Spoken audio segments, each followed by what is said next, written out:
everyone, once again to Reimagining the Magic. I'm Katie. I'm Julie. And this is episode 3. In this episode, we're covering sequelitis. Disney's seeming fascination with the sequel. But before we get into that, first we'll have to update you with some Disney news. As we mentioned in the last episode, Disney's Gigantic, the movie that was about the Jack and the Beanstalk story set in Spain, has been canceled, as have been plans for a Spain pavilion, and it's been canceled. But the next movies coming out from Disney all seem to be sequels. Yep, every single one of them, for the next year, is all sequels, pretty much. Sequels and live-action remakes. Mm-hmm. And then, let's cover this. There is a little bit in parks news. ABC will be filming a Christmas Day parade special on November 3rd. So if you're there, you may notice that the Christmas decorations go up a bit early. If you're lucky, you might even be a part of that special. Yep, so this year, Halloween definitely does end early. I think it's right after Halloween. That's when the Christmas stuff is going to go up so they can be done in time for this. Yeah, I think they're gonna change it over in like 3 days, the whole park. And so we also like to thank all of our new subscribers who've come to us through YouTube, through Facebook, through Twitter, through Breach, everywhere you've come and have been supporting us and interacting with us, and we've definitely been appreciating it. We've been noticing it. We love you! So please continue to leave us comments on our videos, leave us comments on the social media, let us know what you think. Give us ideas for future topics, everything and all, and we'll feature some of the best things sent to us in upcoming episodes. And once again, we are sponsored by Breach. That's BREACH, Breach.tv. Your next home for entertainment, movies, music, and more. We upload there as well to make sure everyone can see our content, because not everyone, uses YouTube or uses, an audio-only podcast feed. We like having this platform available as an option for people to use to better get in touch with creations and content they like. Yeah, so check out Breach next time you are surfing the World Wide Web. I just dated myself. Well, even us mentioning sequelitis kind of dates us. Yeah, that's true. Do we have to pay Aaron Hansen for that? At this point, probably not. Thanks, Ego Raptor. So, all right. We're first gonna start with the sequels.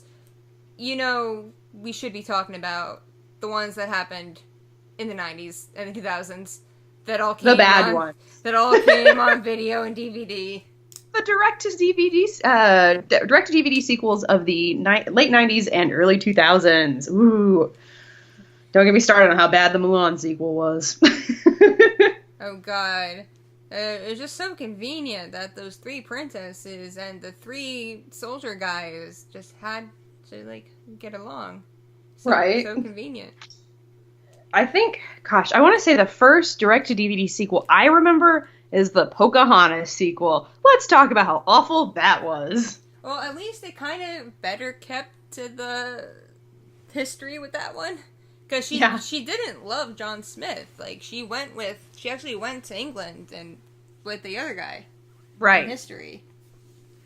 I'll also say I've only seen this movie once, and it was in the 90s, and I still think it's bad. It is very bad. They put her in this, colonial dress. And they try to, give her white makeup. Yeah, it was weird. That movie was weird. But it was one of the first... Well, okay, you know what? I take that back, because... Well...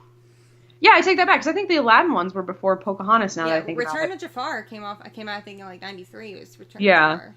Return of Jafar was okay. I mean, it definitely was an interesting movie. It went along with the whole, hey, the bad guy from the first movie is suddenly back. Let's deal with him again plot line. But then there was the TV show, which was... Yeah, and the third movie, too, which had Aladdin's dad, which, I mean, to this day, he was hot. Well, did you know that the third Aladdin movie was originally supposed to be the series finale for the TV show?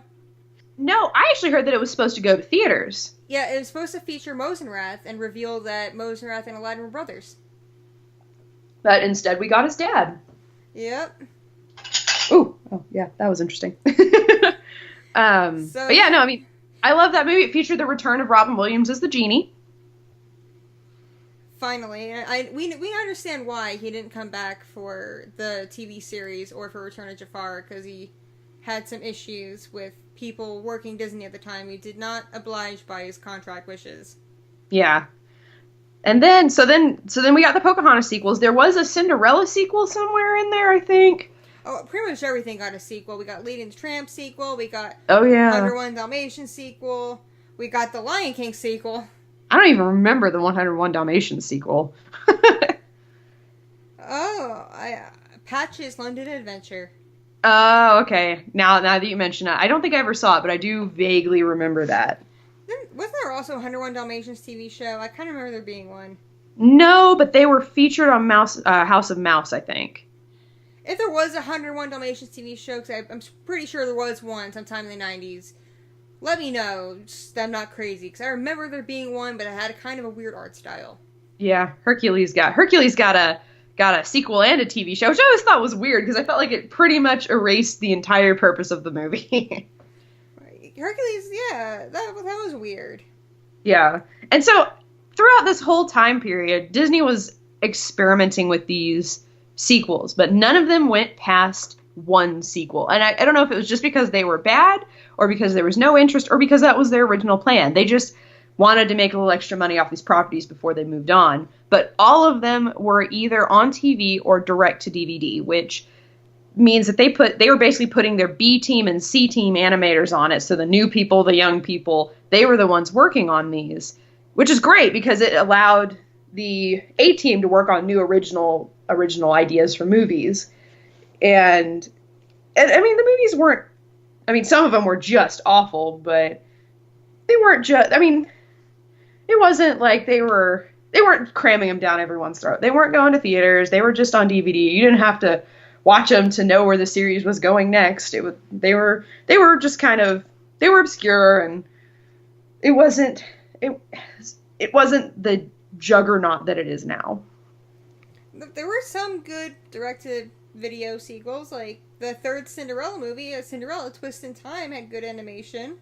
I don't even think I ever saw that. That's the one where the stepmother gets the fairy godmother's wand. And, yeah, I didn't see that one. Lady Tremaine gets the godmother's wand and undoes Cinderella's happily ever after. And so she and the prince have to go through meeting each other for the first time all over again. Aww. And it's action Cinderella. She does things for herself. And the prince has a personality. And I think it's interesting that they gave Cinderella a sequel because it was like, wasn't hers made during like the 50s or 60s?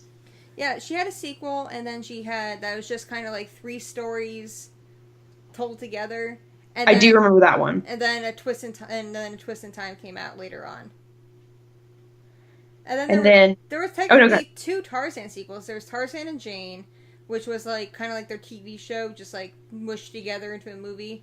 Yeah, I remember that. And then there was Tarzan 2, which was Kid Tarzan.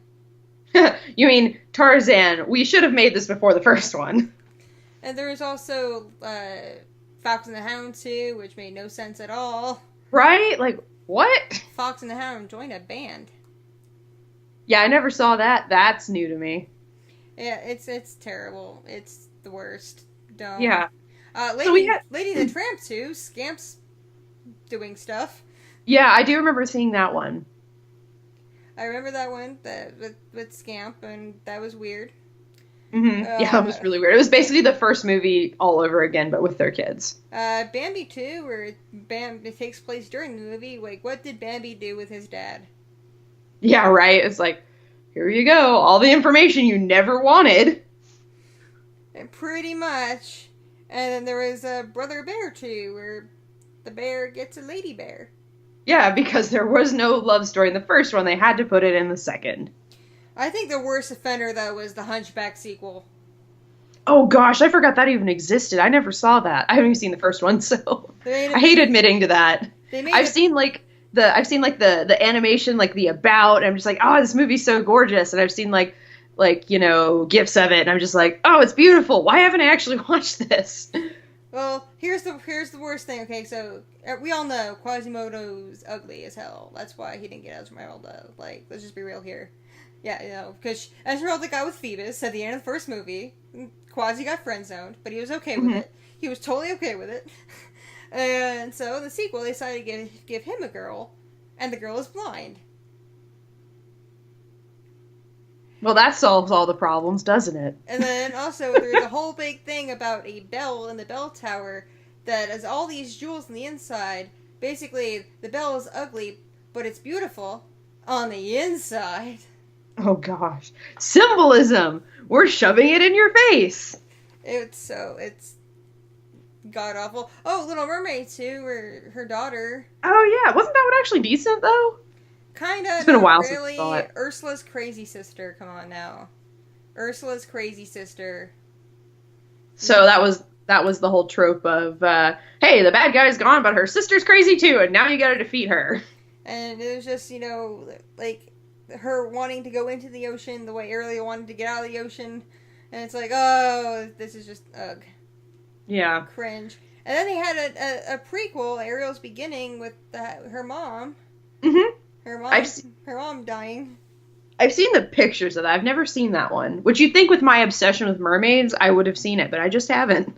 It's not worth it because there are no stakes. Like, yeah, it's sad to see the mom die, but because she dies, King Triton bans music, and Ariel has to, like, encourage him to re-allow music. Huh. Sounds like a fun D&D campaign. And I'm just sitting here, I'm like, yeah, it's a thing. Yeah. It's a thing. They tried. They tried. So following the Disney sequel, the Disney direct-to-DVD sequel era, we had the Harry Potter movies. Or did I just skip a whole bunch of stuff? No, I didn't. Okay, cool. We had the Harry Potter movies. 8 movies. Which started I believe in 2001 or 2002. That's when I think it was 2001. So 8 movies that people flocked to. Now, I will say it's because of the Harry Potter series, but, there's still 2 through 8 are still sequels. And they broke box office records almost every time. And that's also about the time Lord of the Rings trilogy came out too. Right. So we had this big surge in action fantasy, and I guess around the same time, didn't we? Well, I guess maybe in '98 was when they started. We got the Star Wars prequels. Yeah. So another, kind of a sci-fi fantasy trilogy. So we start to see the rise of these trilogies. These franchises. Of course, they had the 3 movies in the prequel because it mirrored the 3 movies in the originals. And then Lord of the Rings was 3 movies because there were 3 books, and Harry Potter was 8 movies because there were 7 books, but the last one was really long. But then you see the rise of other trilogies start coming up. And sagas. You got the Twilight Saga. You got the Caribbean. Pirates of the Caribbean saga. The Hunger Games saga. I guess it even sort of extends to stuff like 50 Shades of Grey, which is still ongoing. It's a trilogy.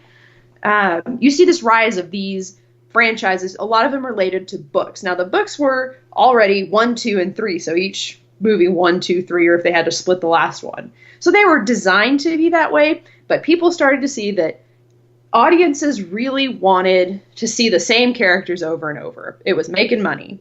Now, I am not a huge fan of this mentality because I love originality. I love seeing new stuff brought to the screen, but at the same time, I was a huge fan of the Hunger Games when I read it. So it was super cool to see all 3 of the movies. And it made a ton of money. It broke records. And then Marvel. Yeah. And then we have the arrival of the Marvel Cinematic Universe. Feeding into this, we have they realize people really like to see the same characters over and over, and we have this property that we can exploit and not only make sequels, because what are we on? We're headed towards what, Iron Man 4 right now? Yep. We can We make have Thor 3 coming out now. Yeah. And Guardians 2 just came out. They said we can take these characters and we could interlace them and build a universe where it's not just going to be Iron Man 1, 2, and 3 or Captain America 1, 2, and 3. It's going to be, you'll see Captain America in the Avengers. You're going to see, you'll see the Hulk in Thor. It was, each movie in the universe is a sequel is a sequel to itself, basically. so they can all technically be either, I don't know, which came first, the Hulk or the first Iron Man?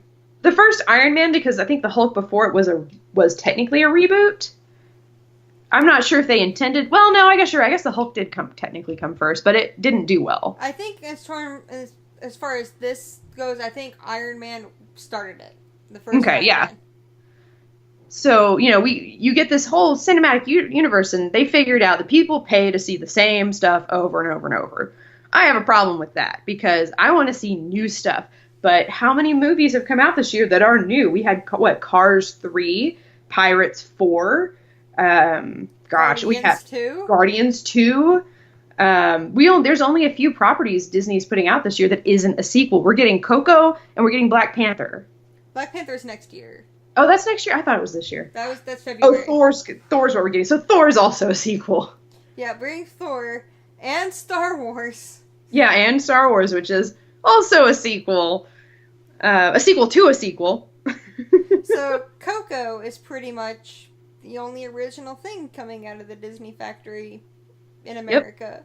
The lone wolf standing among the pack. I will say Disney's been making projects that aren't sequels that are really good. They're just not releasing them in America.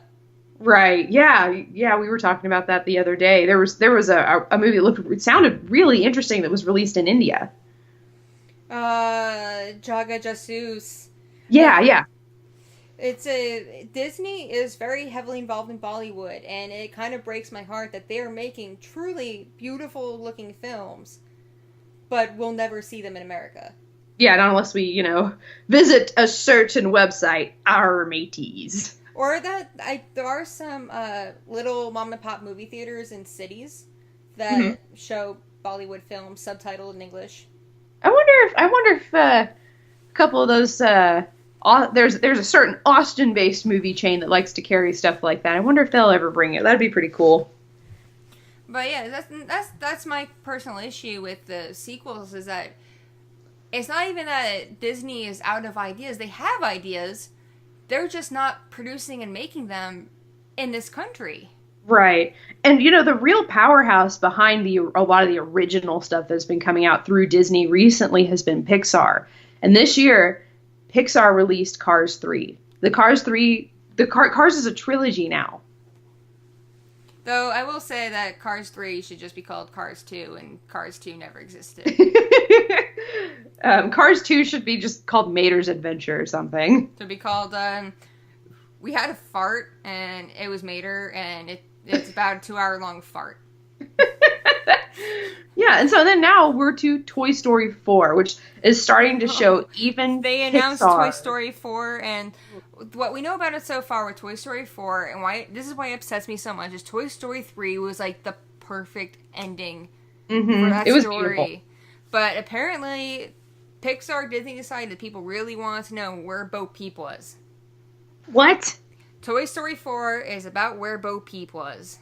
And it's not even about the main character? See, I didn't know this. And the love story between Woody and Bo Peep.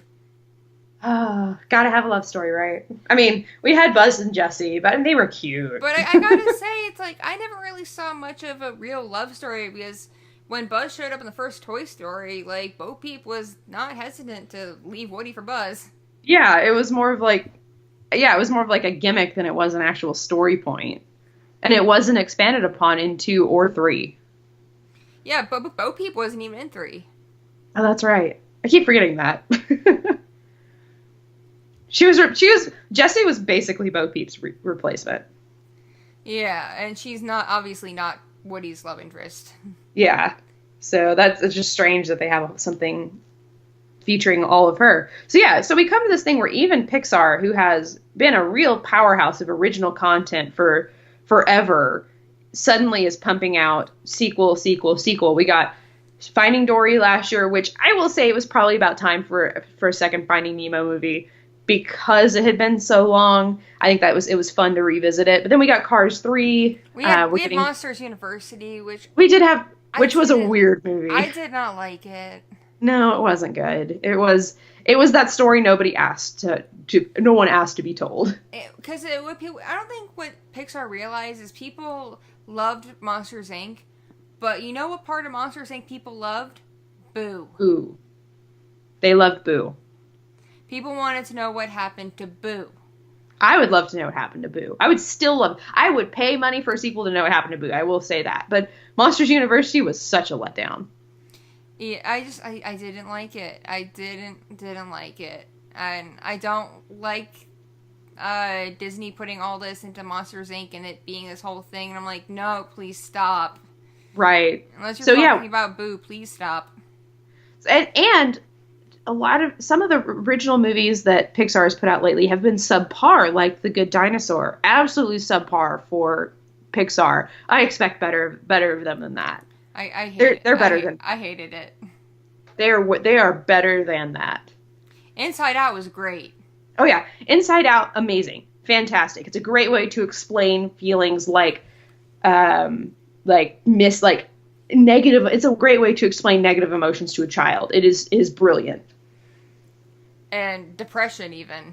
Yeah, to explain depression or missing home, being homesick for a place you can't go back to. I felt that as a kid. I moved when I was, I was 9. I was 9 years old when we moved from Frisco, and I remember feeling I just wanted to go back. I wanted my friends.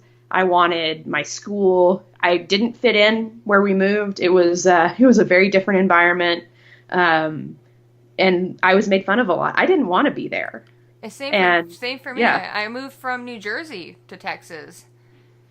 And that's like a culture trip. That's like going from, I think, where did Riley come from? Somewhere up in what was it, Wisconsin or something? Something like somewhere up in the northern Midwest. Yeah, and then they went to San Francisco. Yeah, which is a huge culture shock. Especially, big city. Especially going from New Jersey, which is like the hub, you're in the middle of Philadelphia and New York City and stuff, then going to Fort Worth, Texas. Yeah, that's a huge culture shock. Fort Worth is a different animal from anywhere in the Northeast. And not only did I miss my friends and stuff, I missed my school because the school I started in Texas, even though I was in the same grade it would have been in New Jersey, I was learning stuff that I'd already learned in 6th and 7th grade. Mm-hmm.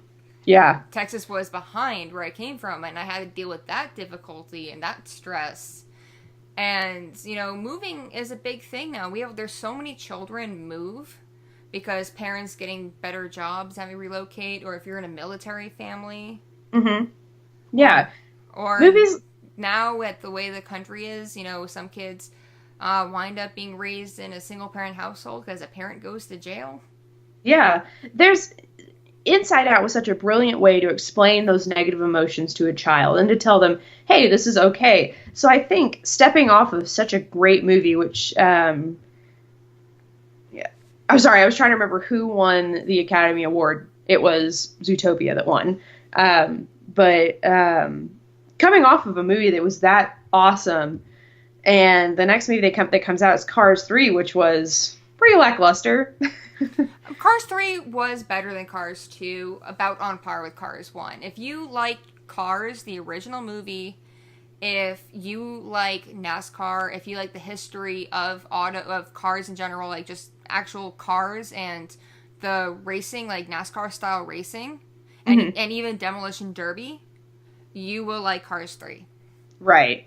So they come out with Cars 3. They're putting out Coco, which has its own whole basket of controversy, I guess, going with it. Because people are arguing whether or not it is a copy of another film, Book of Life. Mm-hmm. That's currently being argued.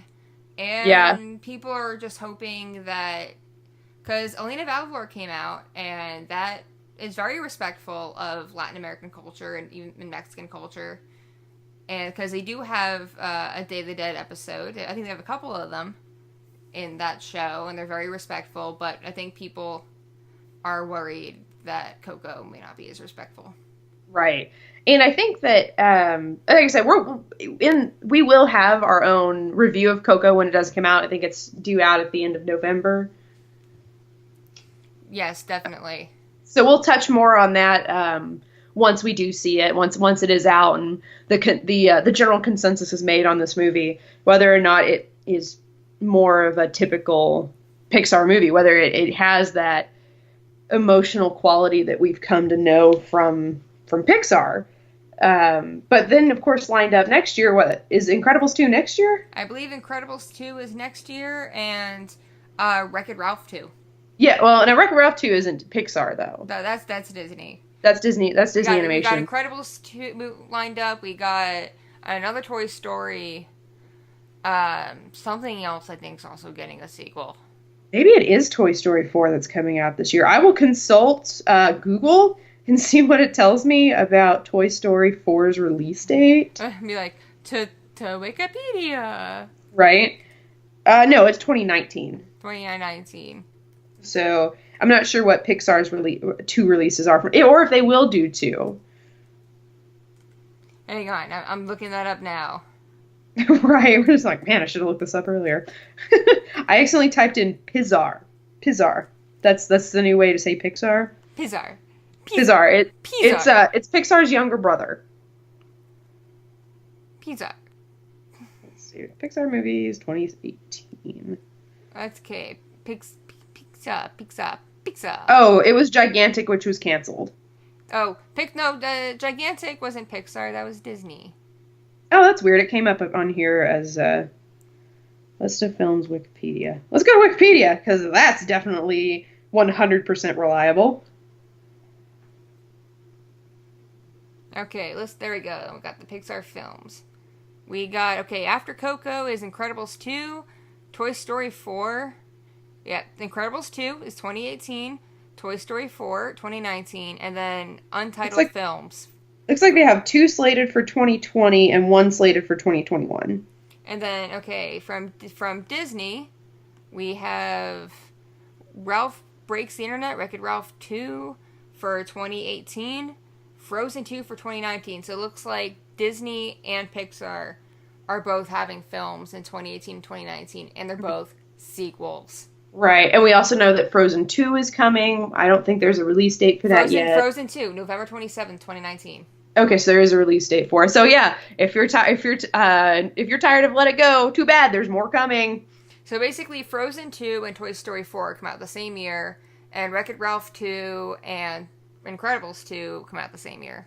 Right. So we have no original animated films for the next 2 years. They are all sequels. That hurts my heart. Yeah. Plus, we are getting Black Panther, but Black Panther has already appeared in the Marvel Universe, so I guess in a way it's sort of a sequel. We aren't getting any more Pirates movies. Did they scrap the other Pirates movies? I don't know if they got officially scrapped yet or not. Okay, so we may be getting more Pirates movies because Johnny Depp can't keep his hands off Jack Sparrow. I know we're still.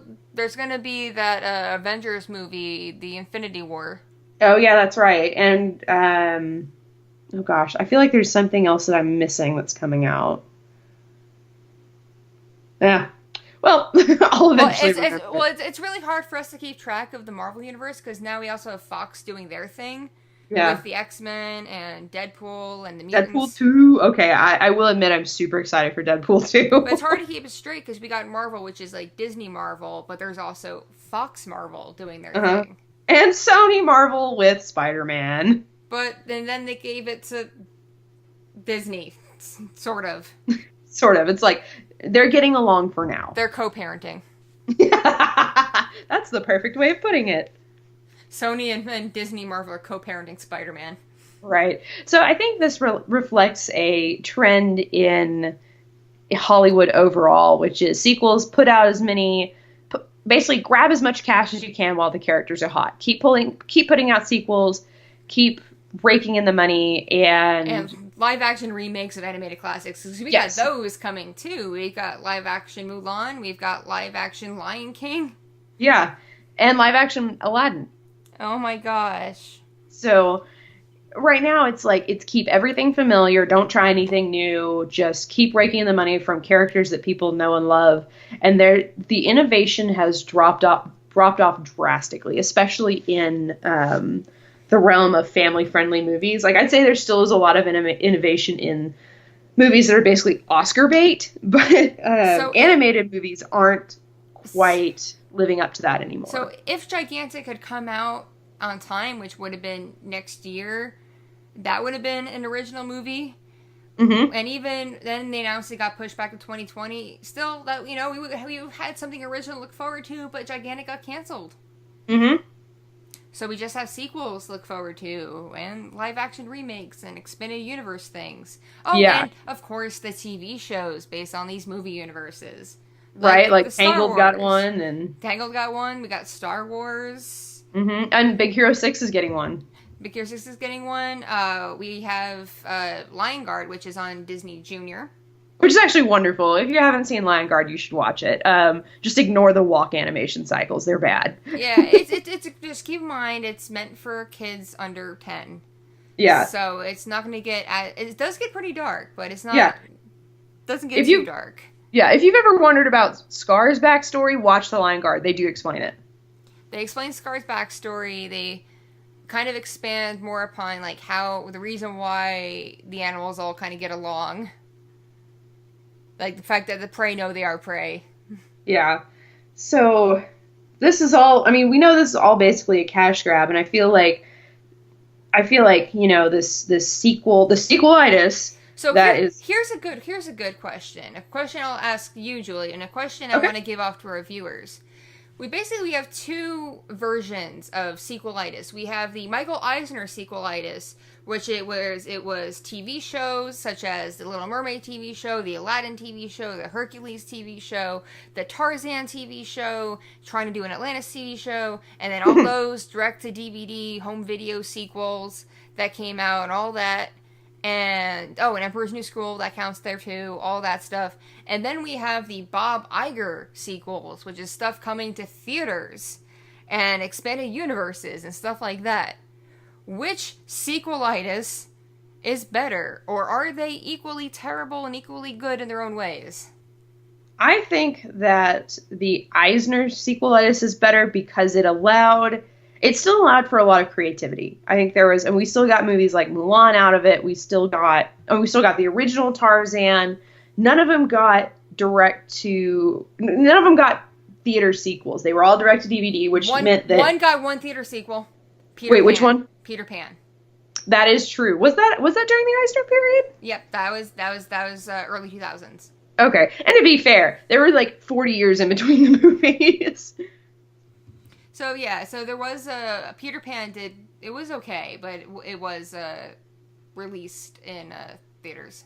Right. And I guess the thing we can talk about going on with sequelitis now is we are still getting original animated content. It's just going to TV, not the movies. We're getting Elena. We've gotten... Sophia the First. Sophia the First was original. I feel like there's something else I'm missing that was original, and I'm just like, right over my head. I haven't had cable in a while, so unfortunately I'm not super up to date with what is airing on Disney right now. And to be fair, Disney has definitely headed more in the direction of cheaper to produce live action sitcoms than they have with their animated stuff. Disney XD had Gravity Falls. Oh yeah, that's right. Okay. I was like, I know I'm missing something big. Star and the Forces of Evil is on there. Mm-hmm. DuckTales. DuckTales. Yeah, and I'm not really sure if DuckTales counts as a sequel, as a reboot, but because it is based off an already existing property, I'm not really sure. This is based on, partially on the old cartoon, but also based on the original comic books from, I believe the 60s, I think it was. Oh, that's cool. So yeah, we are getting original content. It's just going to television rather than going to the movies, which that does have its perks. In television, you can tell longer, more complex stories. But at the same time, you sacrifice marketability for that opportunity. So not as many people will be exposed to it. So Disney Channel is a premium channel. Like us right now, we just have air. We have what airs on our antenna, and that's it. I actually can't watch Disney. So that cuts out a lot of the market share. Tron got Tron Legacy, which was great and amazing, and there was going to be a third Tron, and it didn't happen. Oh, that makes me sad. I love Tron Legacy. Korra's my favorite. So I am happy, though, that Tron's finally getting what it deserves in the parks in 2020. A light cycle ride. Oh, yeah. So Tron, that's something that needed a sequel. People wanted it for so long. Yeah. I think that I think it's kind of this, it's like a disease that has infected all of Hollywood, because it's not even just Disney that's guilty of this. I mean, how many Shrek movies are there now? DreamWorks just went ham on sequels, and right, like it had some good ones though. Like Kung Fu Panda 2 was good. Right. How to Train Your Dragon 2 was good. Yeah, How to Train Your Dragon 2 was fantastic. They took the time they needed to do that, but I mean, they are still guilty of the same thing, which is they are favoring sequels over original content. And then we have Illumination, which is pretty much just committed to putting out Minion movies at this point. Yeah. You might as well change their name to Minions, and sometimes we do other things. And sometimes we ruin Dr. Seuss. Well, I mean, they put out Sing, which was decent. Like, I enjoyed Sing. The Lorax. I never saw the Lorax. Oh, wait. Yes, I did. I did see Lorax. I didn't see Horton Hears a Who. That's the one I didn't see. Yeah, that was Lorax is cringe. Nothing could ever replace the original animated Lorax for me. I speak for the trees. I speak for the trees. Nothing could replace that. And I'm sorry, but the fandom that cropped up around the Lorax was obnoxious. Yeah. Even Ed Helms was like, guys, knock it off. Don't shit me with myself. Oh my god, but when Frozen came out, people shipping Elsa with Jack Frost from Rise of the Guardians. Mm-hmm. We can't call it Guardians now because everybody thinks it's Guardians of the Galaxy. Yeah, talking about Jack Frost, people shipping Elsa with him. That's a thing. That's a big thing. Yeah. That is a thing that exists, and if you weren't aware of it, now you are. Don't look it up. Well, maybe the big surprise in Frozen 2 is it's a collaboration with DreamWorks, and really? Elsa gets a love interest. Oh, no. Yeah, maybe that's the big surprise for Frozen 2, is they're going to collaborate and she's going to get a love interest. Oh, no, please don't. Please no. Please no. I do side with # give Elsa a girlfriend. Yeah, that would be cool. I don't know, I kind of think I think they should just leave it alone. Let her be a queen in her own right. Like, I don't think she needs anybody. And not anybody, maybe just not male. Yeah, I mean, like I said, I would be happy if there was no love story in Frozen 2, because I really enjoyed Moana not having a love story. I would love it if Frozen 2, you barely see Elsa and Anna, and it's just about Hans. Oh gosh, Hans. The world's worst villain. Hans' side quest. That sounds like a movie, or not a movie, like a video game. I would love it if that's what they wind up doing. It's just a movie about Hans. That would be funny. That would be a great, because they keep putting out these little short films. Like, I think there's one with Olaf coming out. Olaf's Summer Adventure, or something like that. I don't remember what it's called. It's for Christmas. Yeah. And instead of putting out these things like that, because, okay, unpopular opinion here, but I hated Frozen Fever. I hated it. I hated it too. Yeah. I liked the costume designs, but I hated everything else. Yeah. I think it would be funny. It would have been funny to see a short film about what happened to Hans. And the Duke of Wesselton. The Duke of Wesselton. But yeah, I think, like I said, I mean, even we are not immune to wanting to see our favorite characters again. But I'm totally okay with them being like, hey, we're not going to do another Frozen movie because we really like how we wrapped it up. We're going to try something new. I'm totally on board with that. Moana was fantastic. Moana was amazing. I would pay to see a Moana 2, but honestly, I don't want one. I'd only want a Moana 2 if it's about the grandma. Right? The prequel. About Grandma Manta Ray. Right? Or if like it's something like she goes on like some adventure with Grandma, with Manta Ray Spirit Grandma. That would be fun. Yeah. Oh, that'd be great. Yeah, like maybe a little bit of Maui, because I do very much enjoy Maui, but it would also be interesting if there was no Maui in the second. I think it probably wouldn't do as well if there was no Maui, but it would be cool to introduce other parts of the Polynesian pantheon. We need more whales. So yeah, here Disney, here's a list of ideas that you could do instead of sequels. Yeah, how about making, you know that concept about the flying whales in Fantasia 2000? Yeah, make an entire movie. Can that be a movie? Let's make it a movie. Actually, you know what? This is just a side note, but I read this series is put out by Disney. It's the Waterfire Saga. It's a mermaid series, and they do have flying whales in it. They have psychic powers and they fly. I like that. It's a nice little throwback to that. But yeah, give us a whale movie. Like, I would love to see whales. Like, I love whales. Whales are awesome. Like, Zootopia was great, but you left out a major mammal group. You were racist against marine mammals. Right? Like give us a movie about whales, or give us an Indian princess. Give us a Bollywood Indian princess movie. Yep, following up on our last episode, give us a Bollywood Indian princess. Give us, a Jewish princess. Yeah. But I will say, though, I will not accept it if you do revisionist history and it's like an Anne Frank story and she lives and... You mean like Anastasia? Yes! Don't do that. The world's biggest offender of revisionist history, Anastasia. Spoilers, she died as a child. Yeah, don't pull a Don Bluth on World War II, please. Yeah. How about digging into some actual, Jewish folklore where we did have princesses? Cool. Mm-hmm. Or, we could, I'd like to see a movie, just maybe, about, I don't know, I'm just thinking to myself, dogs. You know what, Disney, pick up the Warriors series. Let me tell you about Warrior Cats, okay? I'm going to, probably like a million unpopular opinions, because this is like the modern series that launched 1,000 furries. The first arc is awesome and would make great movies. And they're cats. It's a movie about cuddly little kitties. That's actually a great idea. Disney. Yeah. Come on. Yeah, Warrior Cats. Come on. I actually think that they may have come up with a movie deal. So I think I heard that recently. They had a movie deal. But I don't know who it's with. So who knows? Or why can't we get a movie that's actually about Mickey and Minnie? Making a what? A movie that's Mickey and Minnie Mouse. Oh, right. Yeah, like, we need a modern Mickey and Minnie movie. All we get are shorts. Or they go on, like, a nice big adventure. Like, Mickey and Minnie aren't married? Oh, we should have one more Mickey and Minnie get married. That would be cute. They get married, and then, like, all the Disney villains have to try to stop them. It would basically be like a very long episode of A House of Mouse. But it'd be very elaborate, because it'd be a movie.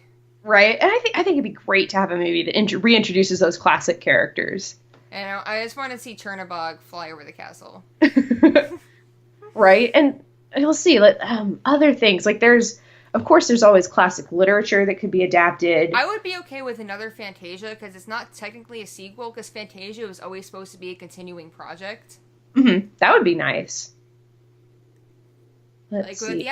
The animation we have now, imagine that with classical music. Right? And I feel like the superhero genre is so overdone at this point, but I want to see Disney do a Magical Girl series, because they're already kind of doing it with Star versus the Forces of Evil. I want a movie. Give me a Magical Girl movie. Oh, that would be great. What if it's set in Japan? Right? Yeah, give us a Magical Girl movie. And I guess they sort of have a little bit of that going, because they dubbed the stuff from Studio Ghibli, but I love Magical Girls. Give me Magical Girls. I'm writing a Magical Girl series right now. Like, give me Magical Girls. Oh, that would be so cute. Right? Plus, they have a park in Japan. Yeah. Oh, yeah. It'd be fantastic. Or, let's see. Okay. I was about to say, give us something set in Australia. And then I remembered The Rescuers Down Under exists. It does exist. That was another sequel that was in theaters. Right? I don't think I've seen the original, because the sequel came out when I was really little. Like, I don't even think we saw it in theaters. I think we got it on VHS, and I watched that so much. I loved the eagle. I wanted to ride on. I wanted to ride on Marahute's back. I'm gonna do a shout out to one of my favorite YouTube channels, Practical Folks. They do a series called Drunk Disney. Look it up, watch it. It's great. They make some wonderful comments. They just did Lion King 1.5. They watched, and they made a wonderful comment. And it's like, wouldn't it be great if there was a whole movie, you know, from Timon and Pumbaa's point of view? Too bad that movie doesn't exist. Oh, man. Oh, that movie, it just does, I feel like we need it. Like, just entire movie, because it would reintroduce everyone to their favorite beloved characters, but from a different point of view. Please give Practical Folks a watch. Go through all of, like, Drunk Disney. They have a playlist so you can just binge watch it, and it's hilarious. Right? Okay, so here's my last pitch for Disney. This one could go animated, live action, a mix of both. There is a book by, oh gosh, what's her name? I think it's Yangtze Chu. The book is called The Ghost Bride, and it deals with, it reads like a fantasy adventure. And it stars a girl who's, I think, 13 or 14, maybe 16. No, she's 16, because it would be super creepy if she was 14. She must be 16. And she is about to be married. And this takes place in Malaysia, by the way. Malaysia when it was a colony of China. So she is of Chinese descent. And so her father is trying to marry her off, and they've come on hard times. They used to be a very wealthy family. Her mother died. And so he's been talking with this other family so that she can marry one of their sons. And she visits for a festival and sees, I guess, one of the sons. Okay, so she thinks she's going to marry the son that died, he would be like a ghost husband. It was like a ghost marriage. But then she sees the other son and is like, oh, I want to marry him. He's so cute, She's like, because she knows she has to marry one of them, so she'd rather have the one that's attractive instead of the one that's dead. And she starts being haunted by the one that is dead in her dreams, and all this stuff happens, and she ends up meeting a dragon, and she visits the afterlife by going through like a spirit portal, and it's super good. It would make a great fantasy movie. I am down for that. I have one more suggestion. Like, maybe they could look up some real mythology, because they clearly, based on, like, the Lion Guard and the Lion King, they know some African cultures. They know Swahili. Give us a real African fairy tale. A real African prince and princess. That would be fantastic. I think we read a couple of stories because I did a world, it was not a world lit class. It was the history of dramatic literature, like drama for the stage. And we did a couple of stories or a couple of plays that were based on African folklore. They were really good. Because we're seeing a fictional African country with Wakanda, with Black Panther. How about Disney gives us an animated movie with a real black prince and a black princess? So Tiana is not alone, and she's not token anymore. Right. And I've seen designs for characters from The Lion King as traditional, like, I am not going to pretend to know what tribe they chose to base their designs on, but just looking at that fan art, I was like, this would make an awesome movie. Like, I would watch this. And it would introduce people to different cultures, and the people in those cultures would be like, finally, my time in the sun. Right, and it would be a great introduction for people around the world to those cultures. So it wouldn't just be, like, let me put it this way: when I was a kid, my introduction to cultures in Africa was through Vacation Bible School and raising money for missionaries. That was it. And Lion King. Yeah, and Lion King, but Lion King was lions; it wasn't the people. So that was my first and only impression for a long time. So it would be great to have something that doesn't just paint a picture of like poverty porn or something. A+ alliteration there. So there's a lot of options directions Disney could take to tell this story. Yeah, there's a lot of different things that Disney could do to break away from this plague of sequels that is running rampant through Hollywood right now. And I think it's worth discussing the issues that is going on and make people aware that yeah, they are preying on the fact that you want to see more of your favorite characters. They are absolutely abusing that fact, and they're milking you for money. So if you want to see original content, the best thing you really need to do is not spend money on the sequels. Like, wait till they come to DVD. Watch it. I was gonna say watch them on Netflix, but pulling their stuff from Netflix. So Well, watch them when they're already not in theaters anymore. Like, don't cave into don't the give box office. yeah don't pay for the sequels. Pay for original content. Make it popular, and show them that is what we want. If you really want to make a difference, give your money to new projects. Coco. Go see Coco. Go see Coco. Unless it's bad and racist, then go see it. Go see Coco. Go see Coco, but only go see it once if it's bad. Yeah. Go see it twice if it's good. So that about wraps up this episode about sequels. I'm sure we'll touch on this in a future episode.